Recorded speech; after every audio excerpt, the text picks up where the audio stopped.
The strongest man alive was about to lose everything. Not in battle, not to an army, but to a secret.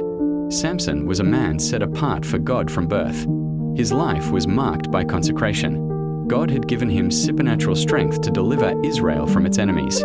Again and again, Samson defeated the Philistines. No warrior could stop him. So the Philistine rulers devised another plan. They found a woman named Delilah, and they offered her silver to discover the source of Samson's strength. Night after night, Delilah asked the same question. "Tell me the secret of your strength." Samson played with danger. He lied. He joked. He tested the boundaries. But Delilah would not stop. Each day, the pressure increased. Each day, Samson moved closer to compromise.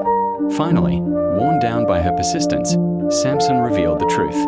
"No razor has ever touched my head," he said, "for I have been dedicated to God from birth." That night, Samson fell asleep in Delilah's lap. While he slept, a man was brought in. His hair was cut. His consecration was broken, and the Lord's strength departed from him.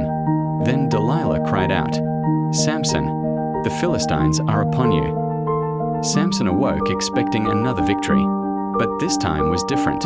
The strength was gone. The Philistines seized him, bound him, and led him away in chains.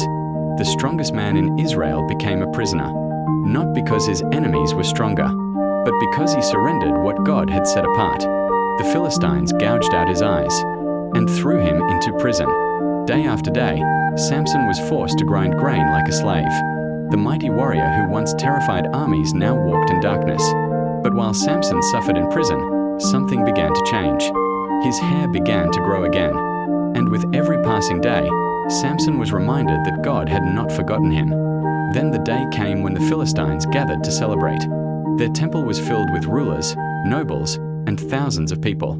They praised their false god for delivering Samson into their hands. As the crowd celebrated, they called for Samson to be brought out. Blind and humbled, he was led into the temple to entertain those who mocked him. Then Samson asked the servant guiding him, "Place me where I can feel the pillars that support the temple." Standing between the pillars, Samson prayed, "Sovereign Lord, remember me. Please strengthen me just once more." God heard his prayer. The strength that had left him returned. Samson placed his hands against the two central pillars. He pushed with all his might. The pillars cracked, the temple shook, and the entire structure came crashing down. That day, Samson struck a greater blow against the Philistines in his death than he had during his life. Consecration is valuable. It is easy to protect in a moment, but difficult to protect through repeated compromise. Samson did not lose his strength in a single night. He lost it one compromise at a time. Yet God was not finished with him.